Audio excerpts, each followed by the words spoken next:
En fait, les États-Unis sont un peu bloqués ou plutôt piégés par leur position de principe.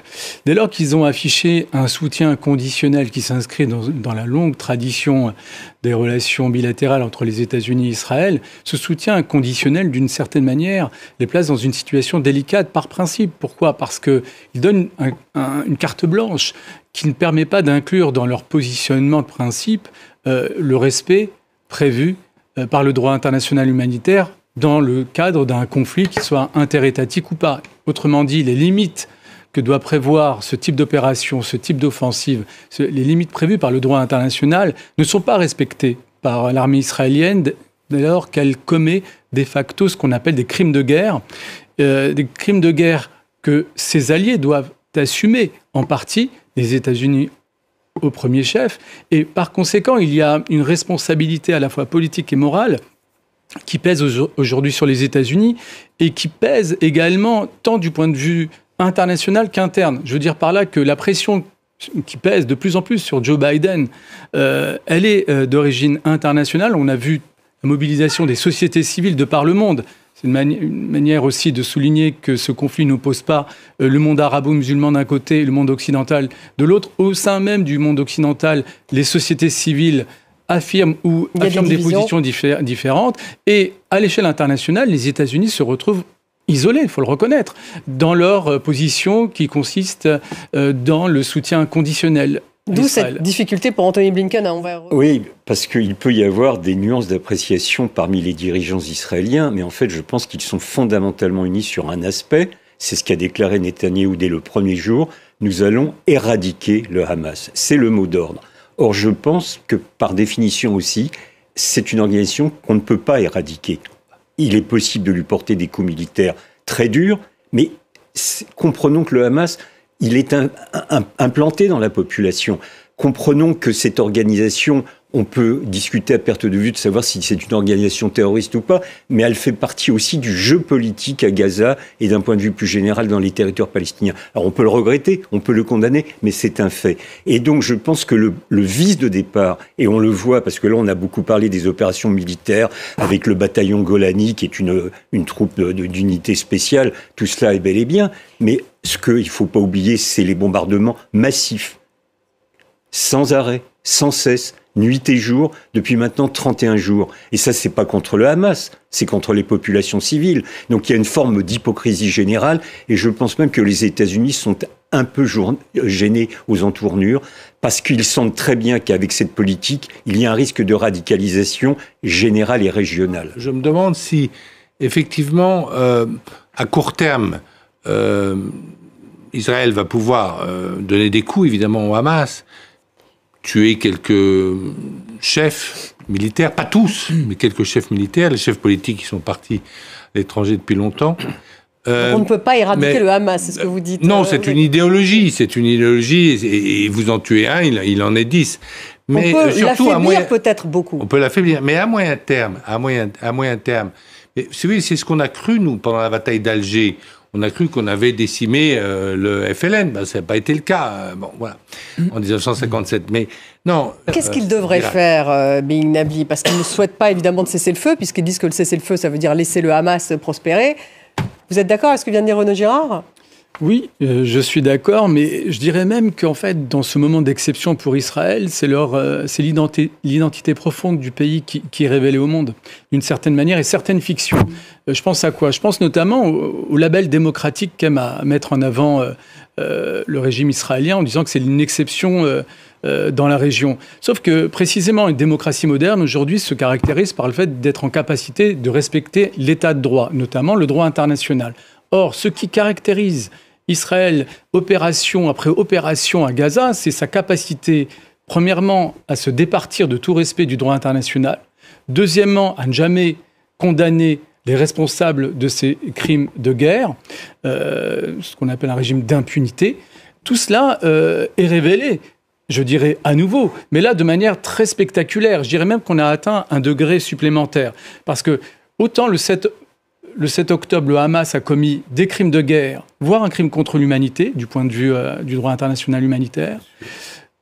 De la même manière, côté israélien, il y a des crimes de guerre voire un génocide qui se dessine, notamment, parce que pour prouver qu'il y a un génocide... Oui, parce que génocide, c'est vraiment un terme juridiquement extrêmement encadré. Par génocide, j'ai la définition du statut de Rome en tête. Par génocide, il faut une intention. Il faut une intention politique. Or, la déclaration que vous avez rappelée du membre du gouvernement qui a été seulement suspendu, même pas écarté, suspendu, et qui consiste à vouloir envoyer une bombe nucléaire, finalement, sur Gaza, tend à illustrer l'intention, la volonté de certains responsables politiques israéliens d'éradiquer un groupe, un groupe national, en l'occurrence groupe palestinien, ce qui relève précisément de cette définition du génocide. Donc c'est ce qui se joue, et en même temps, s'il était isolé, ça serait presque anecdotique. En réalité, pour rebondir sur l'intervention de votre collègue lorsqu'il a présenté, à juste titre, Gantz comme étant un centriste, le même centriste,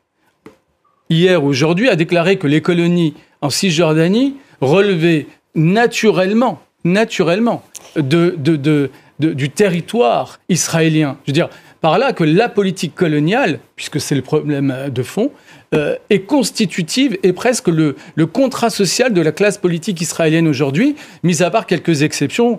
Et c'est là le problème de fond. Stéphane Amar. Non, mais c'est ça. Oui. Qu'est-ce qu'Israël veut faire? Parce qu'Israël a occupé des territoires en 1967. La Cisjordanie, où il y a aujourd'hui 3 millions de Palestiniens, et Gaza, où il y a 2 millions 3 d'habitants. Il n'était pas forcé d'occuper Gaza. Il avait une guerre avec l'Égypte, il pouvait contourner Gaza. Il l'a occupé, il l'a gardé. Très bien. Mais il faudra qu'Israël nous dise qu'est-ce qu'ils ont l'intention d'en faire, parce qu'ils sont responsables. Est-ce qu'ils veulent tous les chasser? Est-ce qu'ils veulent en tuer une partie, en chasser une autre? Quel est le projet? Et c'est vrai que on avait mis les Israéliens ont mis ce problème palestinien sous le tapis. Il a ressurgi de manière. Alors les Israéliens et la communauté internationale. Comme a dit le député, le président Bourlange, c'est un crime ce qu'a commis le Hamas le 7 octobre, sans excuse. Il n'y a aucune excuse pour ce crime, mais ce n'est pas une action sans cause. Et aujourd'hui, je ne vois pas l'établissement israélien se concentrer sur cette cause, c'est-à-dire vont-ils un jour ou l'autre ils vont le faire après avoir éradiqué le Hamas? C'est ce qu'ils disent. Éradication ou pas du Hamas, ce que je crains beaucoup, c'est qu'au vu de ce qui se passe actuellement à Gaza, ne surgissent des groupes qui seraient encore plus radicaux que le Hamas aujourd'hui. Deuxième point, on ne peut pas séparer ce qui se passe à Gaza, l'état de blocus qui prévaut depuis maintenant près de 20 ans, et ce qui se passe dans les territoires de la Cisjordanie, les territoires occupés. On sait très bien que le gouvernement israélien, qui est en place depuis le 1er janvier de cette année, contient des ministres qui donnent le là de la politique de ce gouvernement, dont l'objectif était l'annexion de la Cisjordanie. Alors évidemment, dans ces conditions... les a mis en veilleuse, me semble-t-il, au sein de ce cabinet de guerre. Oui, ils ne font pas partie du cabinet de guerre, mais ils font toujours partie du gouvernement, parce qu'il y a une petite nuance juridique à ce propos. Sachant quand même que depuis le 7 octobre, les colons en Cisjordanie se déchaînent avec l'aval de l'armée israélienne. Il y a eu 150 Palestiniens qui ont été tués. On sait très bien que les Bédouins, qui sont très importants en termes structurels de la société à Cisjordanie, sont peu à peu expulsés de leur pâturage, etc. Donc, la volonté d'Israël de bloquer toute solution politique est manifeste.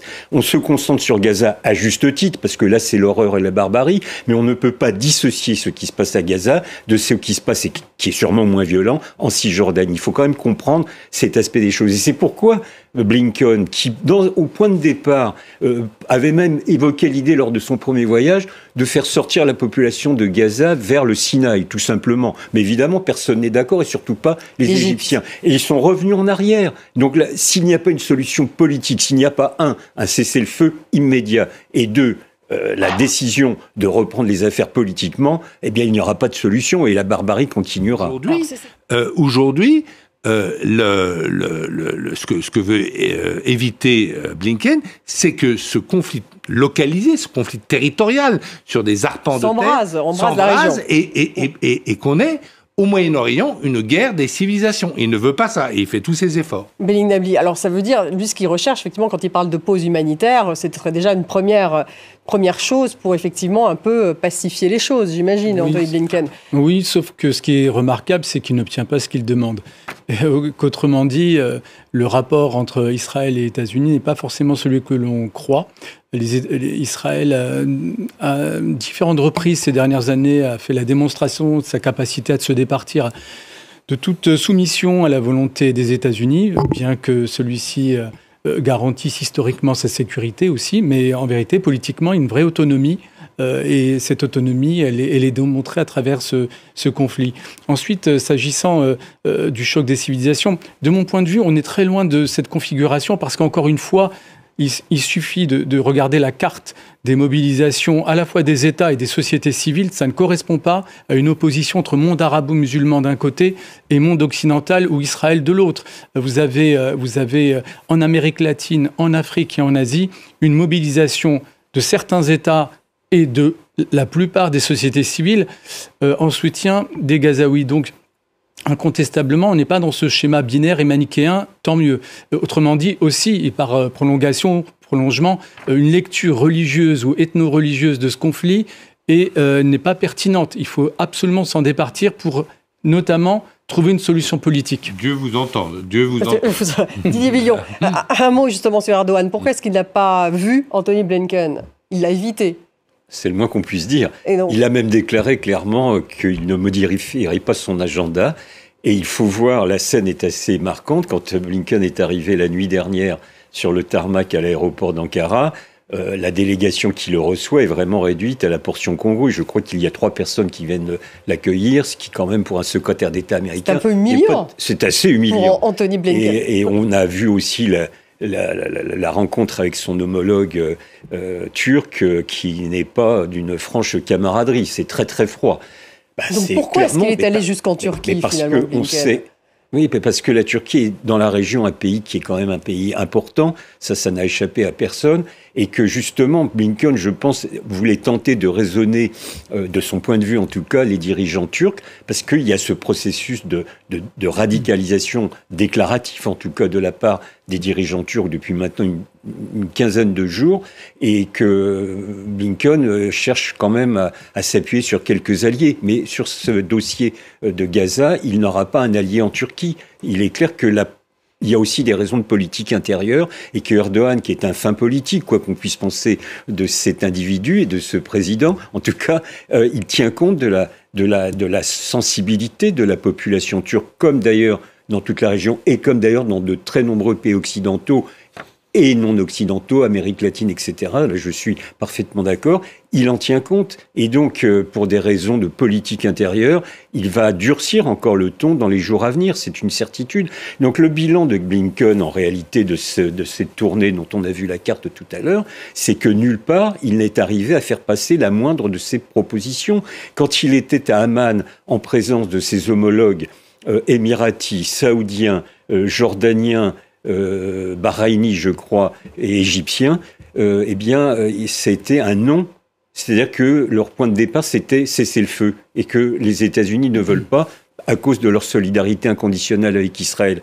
Donc, de ce point de vue-là, il y a pour l'instant, à ce stade en tout cas, un dialogue de sourds qui, peut-on espérer, va se débloquer dans les jours à venir. Ça, c'est le jeu de la diplomatie. Ça pourrait se débloquer tout de même parce qu'à un moment donné, la diplomatie... le plus tôt sera le mieux, mais tôt ou tard, oui, bien évidemment. Juste un mot pour dire qu'en même temps, cette séquence diplomatique dépasse la région. Oui. L'exemple et l'échange qui vient d'avoir lieu illustre le changement de monde auquel on assiste, qui s'accompagne ou se caractérise par un affaiblissement des États-Unis ou la remise en cause totale de son leadership, son incapacité à imposer sa volonté, son ordre international, son ordre régional. Et ça, c'est très significatif. Mais en même temps, est-ce que les États-Unis ne se sont pas rendus compte qu'ils devaient justement être présents dans cette région avec ce qui s'est passé ? Oui, à un moment où finalement ils ne souhaitaient plus l'être. Il n'y a pas de puissance hégémonique qui remplace les États-Unis pour autant. Les Russes ne sont pas en capacité et les Chinois ne sont pas encore totalement intéressés par la chose. Mais si on met tout cela en perspective, on voit très bien que ce qui joue, c'est véritablement la remise en cause de l'ordre international. Vous avez demandé s'il n'y avait pas une solution. Moi, je pense qu'il y aurait quand même une solution, en tout cas, qui devrait être tenté, c'est la société de la conférence internationale. On a dit beaucoup de mal des conférences internationales, mais la dernière qui était sur le sujet, c'était à Madrid, a fait faire pas mal de progrès. 91, hein, c'était 91, ensuite il y a eu 93, les accords d'Oslo, et tout ça a dérapé uniquement parce que le Premier ministre israélien a été assassiné par un extrémiste religieux. Mais sinon, on ne sait pas ce que ça aurait donné. Ça aurait peut-être donné la paix dans cette région. Une conférence internationale. Une réunion avec tous les membres, y compris les Chinois, les membres permanents du Conseil de sécurité et les États arabes dont vous avez parlé, tous les États arabes qui ont reconnu le droit à l'existence. Mais 91, c'était pas le même monde qu'aujourd'hui, c'est ça le problème, peut-être, Renaud Girard. Non, c'est ce qu'on était en train de soulever. Non, c'est pas le même monde. Mais si vous voulez, ce qui est intéressant, c'est qu'en fait, les 5 grandes puissances et les États arabes, il y a eu un plan saoudien en 2002, en fait, ils ont les mêmes idées sur le conflit israélo-palestinien.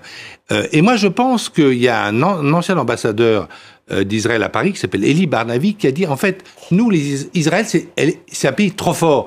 Donc, il ne va pas lui-même donner un État aux Palestiniens. Il a dit lui-même, il était ancien ambassadeur à Paris, il faut qu'on nous impose, qu'il y ait une conférence internationale qui nous impose, avec la paix et la reconnaissance de tous les États arabes, mais qui nous impose la constitution d'un État palestinien qui vive en paix à côté de nous. Et ça, je pense, non, et parce que, alors, c'est pas... Mais là, il y a une fiction, pardon. Parce que les grandes puissances ne s'entendent pas sur d'autres sujets. J'entends bien, mais il y a eu un truc qui s'appelle les accords d'Oslo. Les accords d'Oslo, c'est impliqué, pour le coup, non pas les puissances étrangères au conflit, mais les deux parties, y compris l'État d'Israël. Et le problème, c'est que ces accords n'ont pas abouti à un processus qui a pu aboutir à un État palestinien. Pire, c'est un processus qui s'est accompagné d'une politique coloniale intensifiée et accélérée. Il est là le paradoxe historique. Je veux dire par là que c'est la parole même et la volonté même de l'État d'Israël qui est entachée pour l'avenir. Vous voyez ? Parce que c'est l'homme qui était le plus opposé et qui avait traité Rabin, qui faisait les accords d'Oslo, de traître, qui est au pouvoir aujourd'hui. Vous avez raison. C'est peut-être une des raisons, peut-être pas toutes les raisons. Un mot tout de même, parce qu'il nous reste...